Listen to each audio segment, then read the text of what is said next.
Shalom, jemaat yang dikasihi Tuhan. Kita percaya bahwa anugerah Tuhan atas kita melimpah. Mari pada saat kesempatan ini, meskipun kita tidak bertemu secara fisik, kita tetap rindu untuk kita memuji, menyembah, serta mengagungkan nama Tuhan.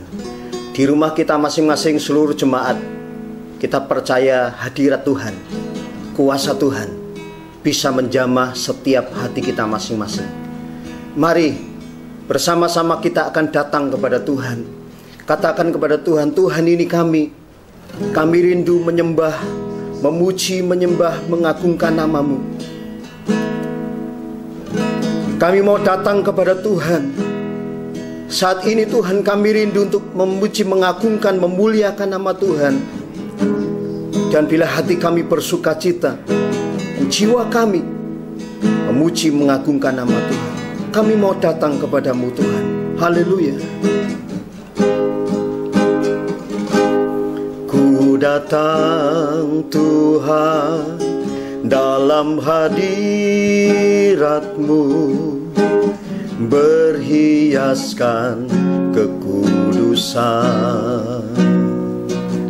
Seluruh surga sujud menyembah-Mu, ku tersungkur dan berseru, kami datang Tuhan, ku datang Tuhan dalam hadirat-Mu, berhiaskan kekudusan.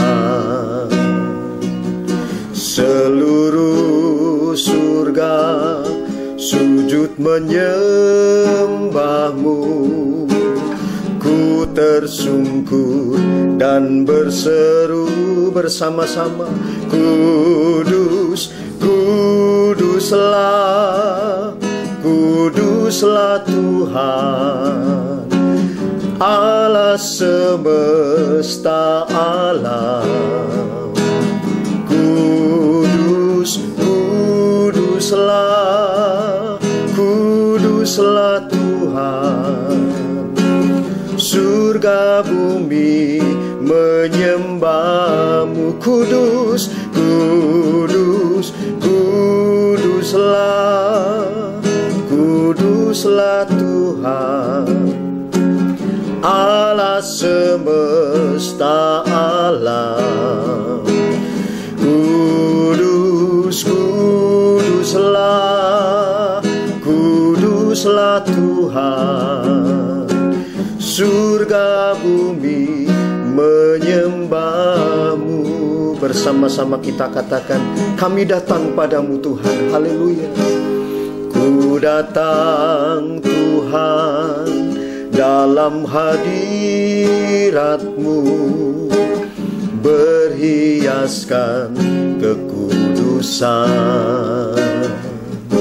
Seluruh surga sujud menyembah-Mu, ku tersungkur dan berseru, Kudus, kudus, kuduslah, kuduslah Tuhan, Allah semesta alam. Kudus, kuduslah, kuduslah Tuhan, surga bumi menyembah. Kudus, kudus, kuduslah, kuduslah Tuhan, Allah semesta alam. Kudus, kuduslah, kuduslah Tuhan, surga bumi menyembah-Mu. Surga bumi, surga bumi menyembah-Mu. Surga bumi menyembah-Mu. Haleluya. Kami Kami datang padamu Tuhan, memuji mengagungkan namamu Tuhan. Hadiratmu Tuhan menjamah setiap hati kami, menjamah umatmu yang rindu memuji mengagungkan namamu yang ajaib.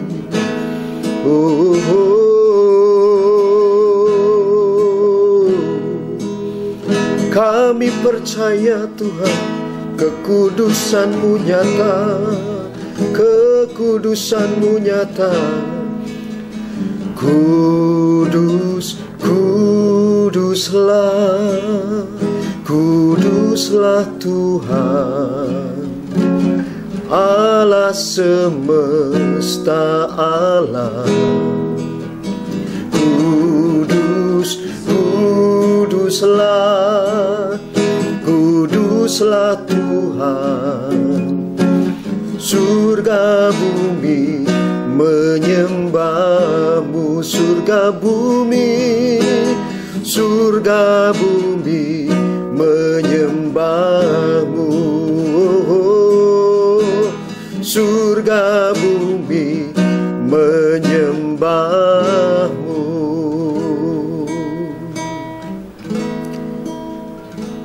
Di dalam hadirat-Mu yang kudus dan di dalam sukacita surgawi, kami datang menghampiri tahta Tuhan hari ini. Tuhan, inilah kami, seluruh umat-Mu yang ada di rumah masing-masing. Dan biarlah lingkupi kami semuanya dengan hadirat-Mu yang kudus. Dan kami percaya Tuhan, bahwa saat ini kami terus mengingat akan karya Tuhan yang ajaib. Bahwa dengan penebusan Tuhan, dengan pengorbanan nyawa-Mu sendiri, Allah kami yang kami sembah, kami semuanya boleh diselamatkan. Kami semuanya boleh ada di dalam anugerah pengampunan yang tidak ada batasnya bagi kami. Oleh sebab itu Tuhan, saat ini kami sediakan hati kami untuk kami mengingat akan karya pengorbanan Tuhan. Engkau yang telah mati bagi kami, Engkau yang telah menyelamatkan jiwa kami Tuhan. Dan bagi Dia segala pujian, segala hormat dan kemuliaan. Bersama-sama kita katakan bahwa Engkau telah mati bagi kami Tuhan. Haleluya, haleluya, Yesus Tuhan. Dia Yesus telah mati bagiku. Dia Tuhan selamatkan jiwaku. Bagi Dia pujianku tak dapat ku balas kasih-Nya. Dia angkatku jadi anak-Nya, beri damai di dalam hidupku. Bagi Dia sembahku, hanya Dia segalanya bagiku. Katakan bagi Dia, bagi Dia segala pujian, hormat serta syukur kekal selamanya. Bagi Dia segala pujian, hormat serta syukur selama-lamanya. Sekali lagi kita naikkan pujian ini di hadapan Tuhan. Dia Yesus telah mati bagiku. Dia Tuhan, selamatkan jiwaku. Bagi Dia pujianku, pujianku, tak dapat ku balas kasih-Nya. Dia angkatku, Dia angkatku jadi anak-Nya. Beri damai di dalam hidupku. Bagi Dia sembahku, sembahku. Hanya Dia segalanya bagiku. Hanya bagi Dia segala pujian. Haleluya. Bagi Dia segala pujian, hormat serta syukur, kekal selamanya. Bagi Dia segala pujian, hormat serta syukur, selama-lamanya. Katakan bagi Dia, haleluya. Bagi Dia segala pujian, hormat serta syukur, kekal selamanya. Bagi Dia segala pujian, hormat serta syukur, selama-lamanya, selama-lamanya, selama-lamanya, selama-lamanya, selama-lamanya. Mari beri tepuk tangan yang meriah di rumah kita masing-masing. Berikan segala pujian yang terbaik bagi Allah kita yang luar biasa. Haleluya. Tuhan, kami siapkan hati kami untuk kami menerima kebenaran firman Tuhan.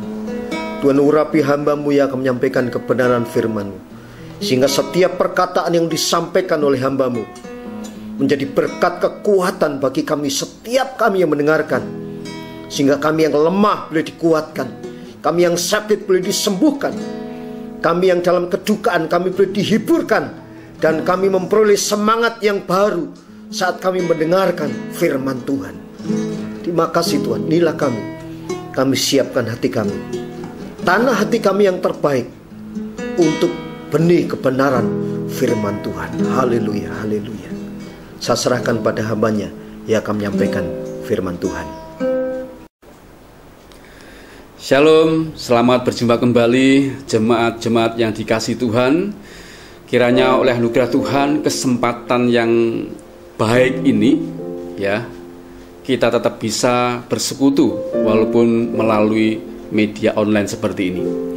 Saya tetap berdoa dan berharap bahwa keadaan saudara semuanya tetap sehat dan baik-baik saja selama ini. Dan terus kami berdoa agar iman saudara di rumah masing-masing terus bertumbuh, bahkan semakin hari semakin luar biasa. Amin.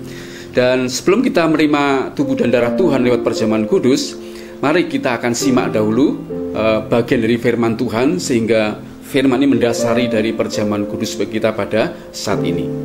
Nah, pada saat ini saya ingin bacakan bagian firman Tuhan yang saya ambil dari Lukas pasal 14 mulai ayat 25 ya.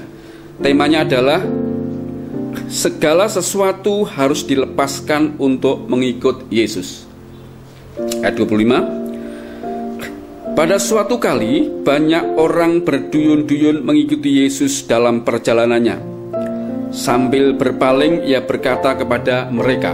Ayat 26. Jikalau seorang datang kepadaku dan ia tidak membenci bapaknya, ibunya, istrinya, anak-anaknya, saudara-saudaranya laki-laki atau perempuan, bahkan nyawanya sendiri, ia tidak dapat menjadi muridku. Barang siapa tidak memikul salibnya dan mengikut aku, ia tidak dapat menjadi muridku. Ayat 28, sebab siapakah di antara kamu yang kalau mau mendirikan sebuah menara tidak duduk dahulu membuat anggaran biayanya, kalau cukup uangnya untuk menyelesaikan pekerjaan itu, supaya jikalau ia sudah meletakkan dasarnya dan tidak dapat menyelesaikannya, jangan-jangan semua orang yang melihatnya mengejek dia. Ayat 30, sambil berkata, orang itu mulai mendirikan tetapi ia tidak sanggup menyelesaikannya. Atau raja manakah yang kalau mau pergi berperang melawan raja lain tidak duduk dahulu untuk mempertimbangkan apakah dengan 10.000 orang ia sanggup menghadapi lawan yang mendatanginya dengan 20.000 orang? Jikalau tidak, ia akan mengirim utusan selama musuh itu masih jauh untuk menanyakan syarat-syarat perdamaian. Demikian pula lah tiap-tiap orang di antara kamu yang tidak melepaskan dirinya dari segala miliknya tidak dapat menjadi muridku. Garam memang baik, tetapi jika garam juga menjadi tawar, dengan apakah ia diasinkan? Ayat terakhir 35, tidak ada lagi gunanya baik untuk ladang maupun untuk pupuk, dan orang membuangnya saja. Siapa mempunyai telinga untuk mendengar, hendaklah ia mendengar. Tema pada saat ini adalah tertindas itu baik. Saudara, dari bacaan kita ini, menjadi umat Tuhan atau menjadi Kristen yang artinya adalah pengikut Kristus, itu bukan pilihan, tetapi sebuah panggilan. Mengapa? Rasanya tidak ada orang yang mau memilih Yesus sebagai Tuhan dan Juru Selamat jika di awal saja sudah disodorkan syarat-syarat mengikut Dia, yang intinya adalah 1. Pikul salib, 2. Sangkal diri, bahkan dikatakan Haji juga dia harus rela membenci ayah, ibunya, saudara-saudara laki-laki, perempuan, bahkan keluarga besar dia. Itu semua rasanya kalau ditimbang-timbang tidak ada orang yang mau mengikut Yesus. Itulah sebabnya ketika panggilan itu diberikan kepada kita, Tuhan memerintahkan seperti 2 perumpamaan tadi yang kita baca. Kalau seseorang mau membangun sebuah menara, cobalah duduk dulu, hitung berapa anggarannya yang dibutuhkan. Sebab ditakutkan, dikhawatirkan begitu dibangun anggaran yang tidak diperhitungkan itu, lalu dia bangun saja, maka menara itu tidak selesai di tengah jalan sehingga ada orang yang mengejek dia. Atau seorang raja ketika dia harus berperang melawan raja lain, bukankah dia duduk dulu, ya, dikelilingi oleh para penasihatnya, menteri-menterinya, ya, ahli-ahlinya, ahli-ahli strategi juga, lalu memperbincangkan, lalu membicarakan bagaimana strateginya menghadapi raja ini dengan pasukannya. Apakah dengan 10.000 cukup menghadapi 20.000 orang atau harus ditambah lagi? Ya. Itu artinya apa, saudara? Yesus menyuruh kita sebelum menerima panggilan itu dipikir baik-baik, hitung harganya, ya. Siap tidak kita ini menerima segala konsekuensi kalau mengikut Dia? Karena di awal syarat yang diberikan Dia itu secara manusia itu berat. Bahkan rasanya orang di dunia ini tidak sanggup, ya. Makanya dalam Filipi 1 ayat 29 dikatakan, kepada kamu dikaruniakan tidak hanya percaya saja, tetapi juga kamu dipanggil untuk ikut menderita bersama dengan Kristus Yesus. Jadi panggilan dalam hidup kita ini tidak hanya menjadi umat Tuhan yang percaya, tapi sekaligus ada satu paket yang tidak bisa hilang, ya, yaitu panggilan ikut menderita. Karena itu, saudara kasih dalam Tuhan, saya banyak mengamati contoh-contoh di lapangan. Berapa banyak orang-orang yang kecewa ketika menjadi Kristen, kecewa kepada kehidupan kekristenan, karena di awal tidak menghitung, tidak duduk dulu apakah dia siap sebagai murid Kristus atau tidak siap. Karena banyak orang tidak duduk dahulu menghitung semua biayanya, sehingga begitu jalan dalam kehidupannya ditemui banyak hal-hal yang bersifat salib, bersifat sangkal diri, bersifat harus memisahkan dari kehidupan dunia, ya, harus berbeda dengan dunia. Banyak yang tidak siap. Karena itu berbicara tentang penderitaan, pada saat ini saya hanya membawa dua hal atau dua bagian, yaitu satu, penderitaan karena kehendak Allah. Yang kedua, penderitaan karena dosa. Yang pertama, penderitaan karena Allah, saya akan baca dari 1 Petrus pasal kedua, khususnya ayat 21. Saudara boleh baca semuanya di rumah. 1 Petrus pasal 2 ayat 21 berkata demikian. Sebab untuk itulah kamu dipanggil, karena Kristus pun telah menderita untuk kamu dan telah meninggalkan teladan bagi kamu, supaya kamu mengikuti jejaknya. Itu artinya bahwa kita ini memang dipanggil Tuhan menjadi murid Dia, ya. Tapi Tuhan sudah meninggalkan jejak bahwa Yesus itu yang rela dari surga turun sebagai manusia, lalu Dia rela mati di kayu salib menggantikan hukuman kita. Itu artinya Dia mengajarkan bahwa Dia sudah menderita. Maka Alkitab tadi mengatakan kita harus mengikuti jejak Dia, rela menderita seperti Dia telah menderita bagi kita. Untuk itu ada sebuah kesaksian, dan saudara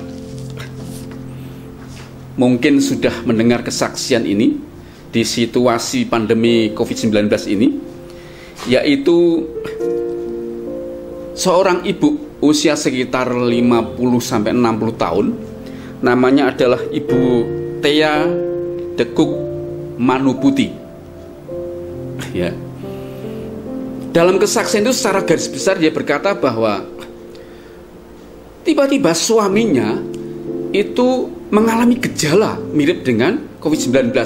Lalu sudah diperiksa, ternyata memang betul suaminya sudah terpapar virus ini, positif kena COVID-19. Begitu dia tahu suaminya itu positif COVID-19, dia memilih untuk tidak kecewa, untuk tidak putus asa, untuk tidak marah kepada Tuhan, ya. Bahkan ketika suami makin parah, dia hanya menaikkan pujian dan berdoa saja. Bahkan ketika pada akhirnya suaminya dipanggil Tuhan dan harus pergi meninggalkan dia, dia berkata, suami saya sudah selesai tugasnya di bumi ini. Coba perhatikan saudara, ini orang, suami yang dikasihnya positif kena COVID-19, dan itu bagi dia adalah sebuah penderitaan. Namun orang ini siap menerima masalah ini sampai dia berkata, suami saya sudah selesai dengan tugasnya di bumi dan saya relakan kembali ke tangan Tuhan. Nah, ini cara pandang ilahi yang tidak semua orang miliki. Artinya ibu ini rela menerima sebuah penderitaan karena kehendak Allah, sehingga kehilangan suami tercinta pun dengan ikhlas dia menerima. Karena bagi dia cara mati itu tidak penting. Karena 12 murid Yesus yang meninggal, ya, tidak satu pun yang meninggal dengan cara wajar.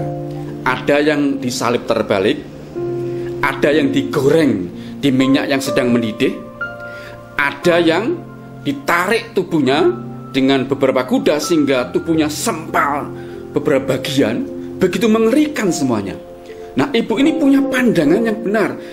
Selama ada dalam kehendak Tuhan, sebuah penderitaan harus diterima dengan kacamata Tuhan sehingga dia bisa bersyukur. Dan lebih dahsyat lagi, ternyata ketika dia harus diperiksa oleh tim medis, dia pun dikatakan positif terpapar virus corona ini. Ketika dinyatakan begitu, dia berkata, saya tidak kaget, saya tidak khawatir, saya tidak marah, saya hanya terima, oh ini saya terkena. Ya. Ketika saya diisolasi, saya memutuskan untuk memuji Tuhan, menyembah Tuhan, dan tiba-tiba ada sebuah iman dari hati. Dia berkata, Tuhan, aku bebas dari virus ini dalam nama Yesus. Lalu dia mendatangi tim medis, minta ya di sebuah rumah sakit di Jakarta, dia minta untuk diperiksa. Begitu diperiksa beberapa kali, hasilnya luar biasa.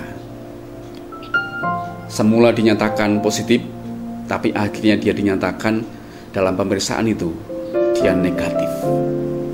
Nah, ini sebuah contoh, saudara, bahwa seseorang yang menderita karena kehendak Tuhan, sejak dini dia sudah siap ikut Tuhan itu seperti itu, maka sebuah penderitaan bagi dia adalah anugerah yang harus dia lewati dengan kekuatan Tuhan dan bisa menerimanya dengan sukacita. Itu adalah kehendak Tuhan, saudara. Ya, contoh Alkitab adalah kita tahu Ayub itu menderita juga karena kehendak Tuhan. Ya.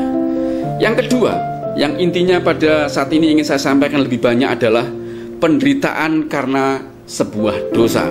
Karena terlebih dahulu saya mengajak saudara membaca di dalam Mazmur pasal yang ke-119 ayat yang ke-67 dan 71. Firman Tuhan demikian, Mazmur 119 ayat 67. Sebelum aku tertindas, aku menyimpang, tetapi sekarang berpegang pada janji-janjimu. Ayat 71, bahwa aku tertindas itu baik bagiku, supaya aku belajar ketetapan-ketetapanmu.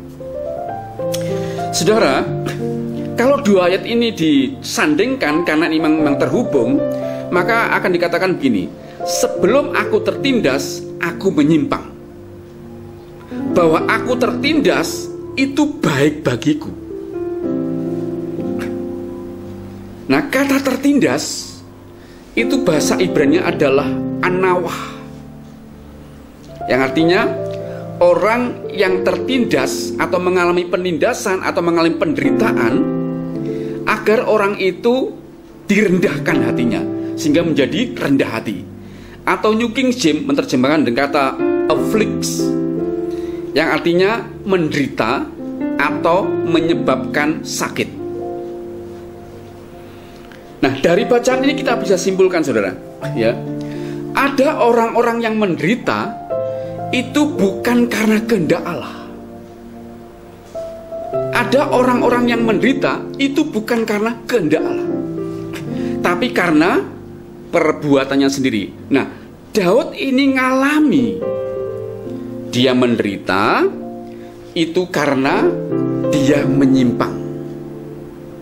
Ketika dia menyimpang, maka Tuhan izinkan terjadi sebuah masalah, sehingga lewat masalah itu maka dia merasa tertindas, dia merasa menderita. Tapi unik, Daud ini bisa berkata tertindas itu baik. Kenapa, saudara? Alkitab memberikan jawaban. Daud itu tertindas, mengatakan itu baik bagiku. Karena ketika dia tertindas, ternyata Tuhan sedang membawa hidup dia, ya, untuk dikembalikan kepada jalurnya Tuhan, dikembalikan kepada ketetapan-ketetapan Tuhan, hukum-hukumnya Tuhan. Makanya seringkali Tuhan bekerja sama, artinya Tuhan itu tidak menjebak kita agar menderita. Tidak. Kalau toh kita ini tersandung dengan sebuah masalah apa saja itu, lalu kita mendapat sebuah kerugian, lalu kita menderita, lalu kita ini mengalami sebuah kesulitan, ternyata Tuhan manfaatkan itu menjadi sebuah kesempatan untuk membawa kita dikembalikan kepada jalurnya Tuhan. Makanya dalam Roma pasal 8 ya, ayat yang ke-28, bahwa sekarang kita tahu bahwa Allah itu turut bekerja sama untuk mendatangkan kebaikan. Itu konteksnya tentang karakter, konteksnya tentang kelakuan, tindakan-tindakan kita. Makanya ketika kita melakukan sebuah kesalahan, kita menyimpang, Tuhan pakai itu dengan mendatangkan sebuah situasi yang kita akhirnya merasa menderita, kesulitan, kita sakit, kita bangkrut dan sebagainya. Tujuannya apa? Tuhan bawa kita untuk kembali kepada ketetapan Allah, dan mulai setelah itu kita mau berpegang pada janji-janji Tuhan. Kesaksian saudara, ada seorang pengusaha ya, banyak cerita seperti ini salah satunya saja, mengalami kebangkrutan secara total sampai hanya tertinggal pakaian yang nempel di tubuh dia. Istrinya merasa segala sesuatu sudah berakhir dan berkata kepada suaminya, "Pak, kenapa sampai seperti ini?" Dia salahkan suaminya. Anak-anak juga protes, Papa sih. Singkat cerita, ketika pengusaha ini semua sudah habis tinggal baju di badan, ya, ternyata itu justru baik buat dia. Dia kumpulkan istri anak-anaknya. Dia berkata bahwa ini baik buat Papa. Lalu dia ceritakan bahwa selama ini bisnis yang Papa lakukan tidak sesuai dengan hukum pemerintah. Banyak menyimpang, banyak penipuan, banyak hal-hal yang tidak sesuai dengan kaidah norma-norma ya. Sehingga kalau sekarang terjadi, itu artinya diizinkan Tuhan agar Papa bisa kembali kepada jalur yang benar, usaha yang benar. Nah, ini artinya memberikan sebuah pelajaran saudara ya, bahwa penderitaan itu atau kerugian itu atau situasi-situasi seperti itu Tuhan izinkan terjadi ya. Artinya sepengetahuan Allah, karena ulah kita sendiri, selalu ada proyek Allah di situ. Sampai semua orang yang mengalami seperti itu bisa seperti Daud berkata, "Aku rugi itu baik bagiku. Aku bangkrut itu baik bagiku. Aku punya masalah seperti ini, itu baik bagiku. Aku habis seperti ini, itu baik bagiku." Kenapa? Agar aku kembali kepada jalan Tuhan, kembali kepada ketetapan Tuhan ya. Sehingga sejak hari itu aku bisa hidup dalam ketetapan Tuhan. Dan kalau menjalani hidup kembali, aku bisa berpegang pada prinsip-prinsip milik Tuhan. Itu maksudnya saudara. Ada juga sebuah kesaksian, yaitu seorang ibu ya, dia tergeletak sakit ada di ruangan ICU, di mana dalam kondisi sudah sangat kritis dan parah, namun dia masih bisa berkata-kata, dia masih bisa melihat, walaupun begitu banyak alat dipasang di tubuh dia ya. Dan lalu dipanggillah seorang pelayan untuk ikut mendoakan. Nah, datanglah beberapa orang, artinya tim pelayanan itu datang ke situ dan diizinkan masuk ruangan itu, lalu ingin mendoakan. Dan sebelum mendoakan, ada salah satu tim doa itu bertanya kepada ibu itu ya, "Mohon maaf ibu, mohon maaf kalau saya salah dalam pertanyaan ini. Sebelum kami berdoa, izinkan saya bertanya, mohon maaf, apakah ibu punya kepahitan kepada seseorang? Mohon maaf bu, bisa ceritakan kalau punya, kalau enggak apa-apa." Ya. Tiba-tiba di situasi yang seperti itu, ya, dia pengen mencabut selang pernafasannya, ya. Dia tiba-tiba nangis, kemudian beberapa pelan membiarkan saja sambil menenangkan. Setelah selesai reda nangisnya, kemudian dia sambil terbata-bata, dia ceritakan bahwa sesungguhnya dia sedang kepahitan dengan suaminya yang selama ini kasar kepada dia, tidak peduli, kurang kasih, seringkali kata-katanya menyakitkan, seringkali memperlakukan yang kasar kepada dia, sehingga dia merasa kepahitan, kemarahan disimpan dalam hati bertahun-tahun, sehingga datanglah penyakit yang membuat dia tergeletak di rumah sakit.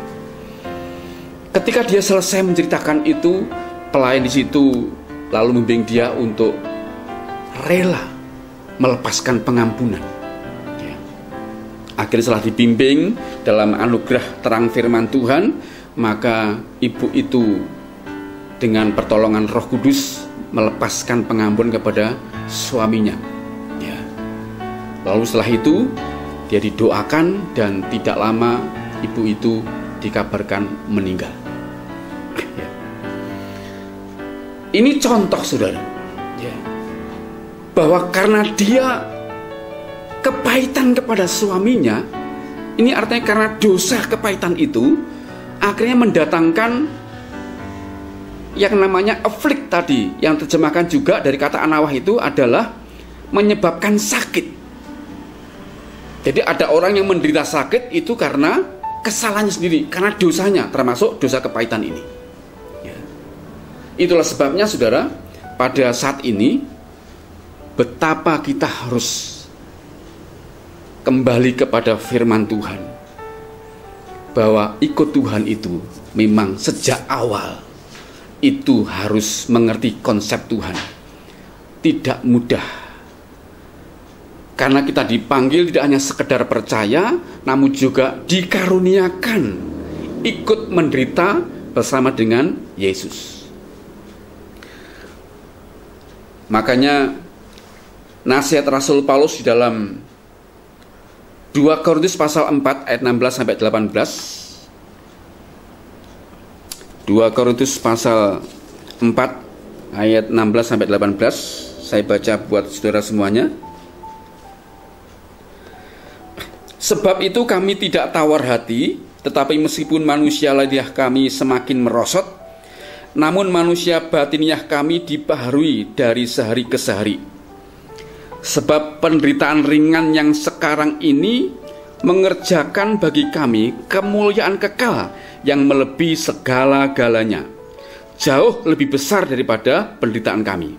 Sebab kami tidak memperhatikan yang kelihatan, melainkan yang tak kelihatan.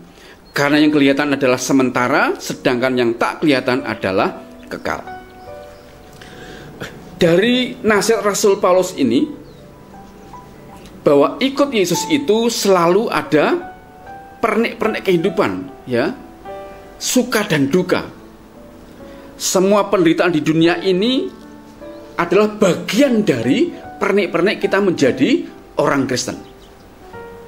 Makanya semua penderitaan di dunia ini yang disebutkan Rasul Paulus, entah itu berat, entah itu ringan, entah itu sakit, entah itu sengsara, entah itu dihina, entah itu terhina, entah itu terbuang, entah itu bangkrut, entah itu rugi, entah itu tergoncang, entah kekurangan, entah kelaparan, dan semua yang biasa kita sebutkan, itu semua jika dibandingkan dengan kemuliaan yang akan kita terima di dalam Yesus masa kekekalan nanti, semua penderitaan ini tidak ada apa-apanya.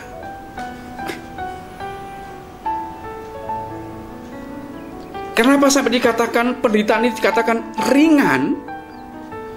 Karena Paulus membandingkan antara yang sekarang kita alami, apapun penderitaan itu, dibandingkan dengan kemuliaan nanti loh yang kita akan terima dengan Yesus, itu beda jauh. di dunia ini hanya berlangsung 70 sampai 80 tahun setiap orang penderitaannya. Tapi kalau dibandingkan dengan kemuliaan yang akan kita terima nanti, zaman kekekalan nanti dengan Yesus Kristus, itu semua penderitaan yang selama 70-80 tahun itu tidak ada apa-apanya. Makanya sampai Rasul Paulus berkata, penderitaan ringan. Makanya kalau saudara bisa memahami ini, kalau sempat kita menderita karena kesalahan dan dosa kita sendiri, jangan pernah kita bersungut-sungut, marah, kecewa, menyalahkan siapapun termasuk menyalahkan Tuhan. Tapi terimalah sebagai bentuk didikan yang mendatangkan kebaikan buat kita. Seperti Daud berkata, aku menderita atau aku tertindas, itu baik bagiku, karena mengembalikan aku kepada ketetapan-ketetapan Tuhan. Dan sejak hari itu aku bisa berpegang kembali kepada janji-janji Tuhan. Karena sebagai kesimpulan dari pemberitaan ini adalah, yang pertama, penderitaan karena kehendak Allah itu mendatangkan kemuliaan Allah. Yang kedua, penderitaan karena menyimpang atau berdosa itu mendatangkan didikan supaya kita belajar akan ketetapan-ketetapan Tuhan dan mulai belajar berpegang pada janji-janji Tuhan. Dan ingat nasihat dari Rasul Paulus, walaupun kita bersalah, kita berdosa, dan itu mendatangkan didikan, hajaran, persoalan, penderitaan, apapun itu, ingat itu hanya berlangsung 70 sampai 80 tahun.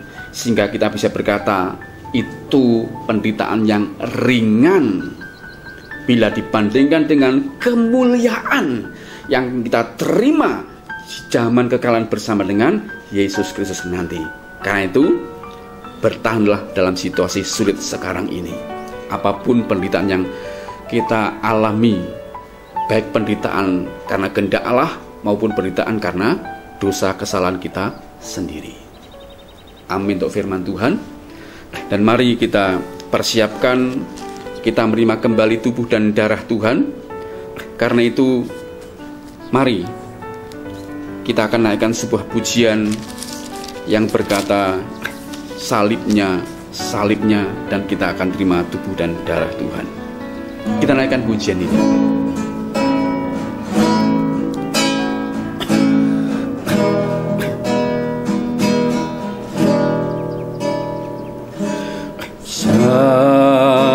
Salibnya, salibnya, selamanya mulia.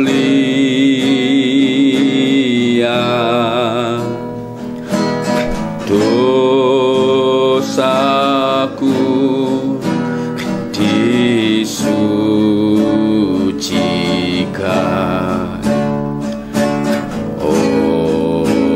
oleh darah Yesus. Salibnya, salibnya,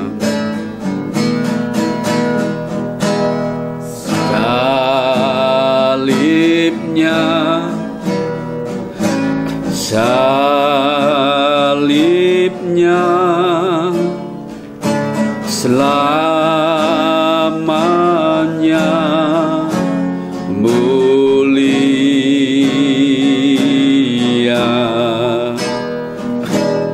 Dosaku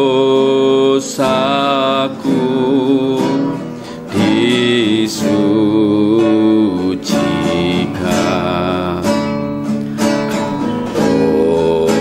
oleh darah Yesus.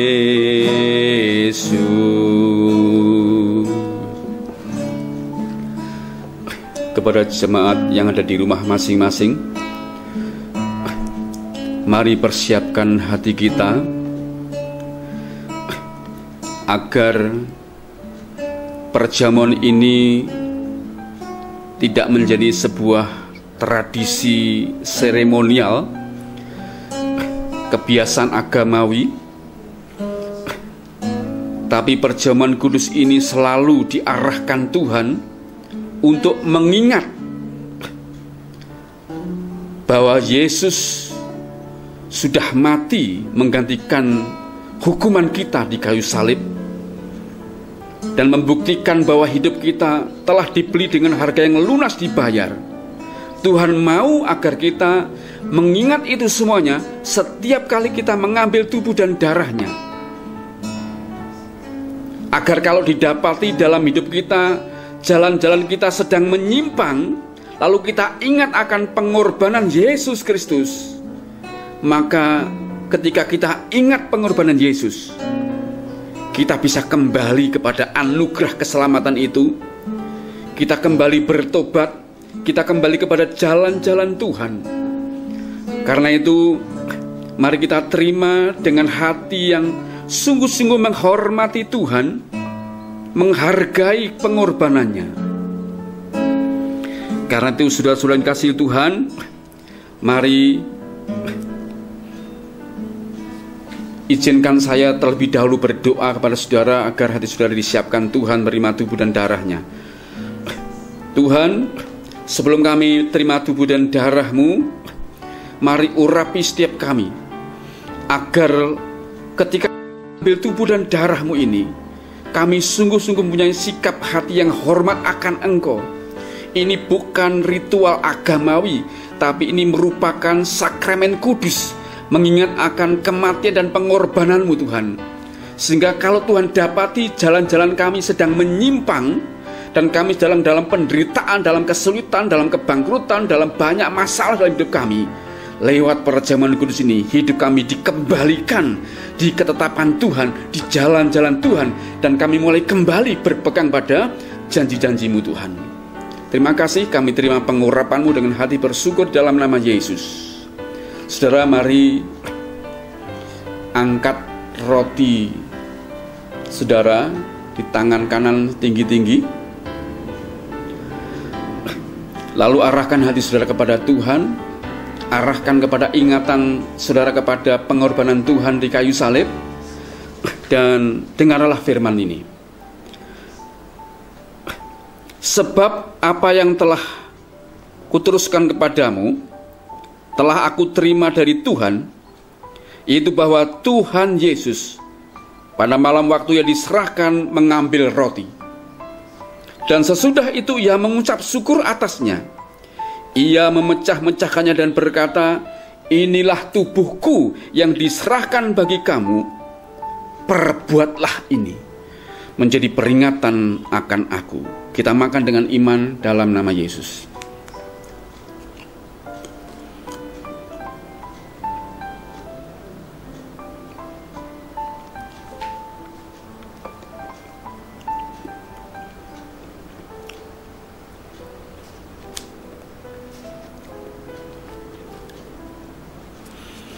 Mari jemaat Tuhan, angkat cawan-cawan yang ada di tangan saudara masing-masing dengan sebelah kanan tinggi-tinggi, dan inilah firman Tuhan. Demikian juga Yesus mengambil cawan sesudah makan lalu berkata, cawan ini adalah perjanjian baru yang dimeteraikan oleh darahku.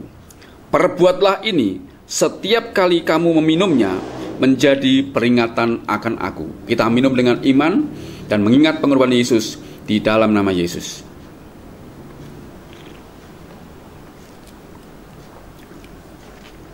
Mari semuanya berdoa.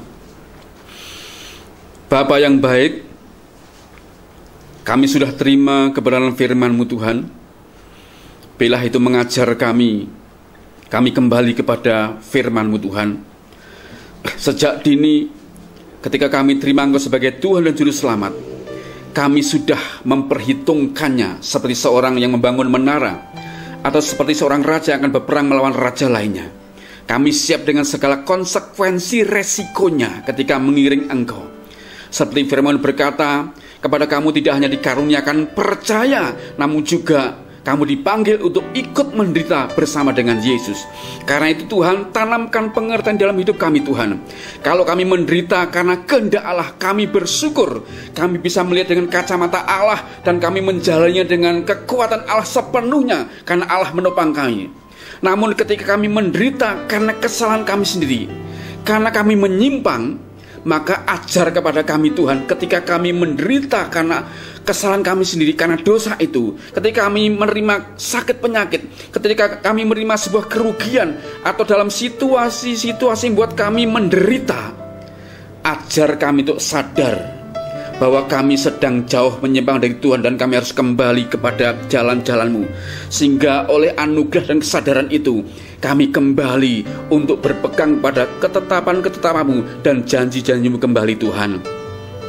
Meteraikan kami Tuhan firman-Mu dalam hidup kami ini, dan ajarkan kami menerima apa yang disarankan Paulus Tuhan, bahwa penderitaan yang sekarang sedang kami alami, apapun itu, entah karena kehendak Allah ataupun karena kesalahan kami sendiri, ajarkan kami punya pengertian, semua penderitaan itu hanya berlangsung 70-80 tahun, sehingga itu hanyalah penderitaan yang ringan bila dibandingkan dengan kemuliaan yang Tuhan sediakan nanti di dalam masa kekalahan bersama dengan Engkau Tuhan Yesus Kristus.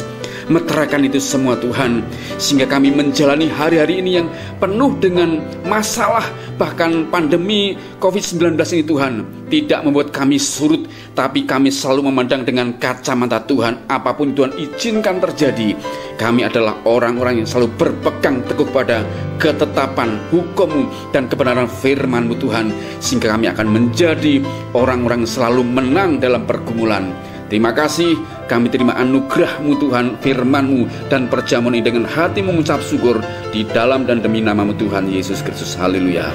Amin. Kiranya oleh anugerah Tuhan, saudara tetap baik dan sehat-sehat saja, sehingga minggu depan kita berjumpa kembali. Dan saya berdoa, apapun saudara kerjakan di rumah, bahkan saudara ketika ada di luar rumah, Tuhan melindungi saudara, menjauhkan dari sentuhan virus corona, dan selalu sudah dibuat aman, selamat, bisa berkumpul dengan keluarga, dan terpenting iman saudara makin bertumbuh luar biasa. Jadilah pemenang. Tuhan Yesus memberkati kita semuanya, dan shalom.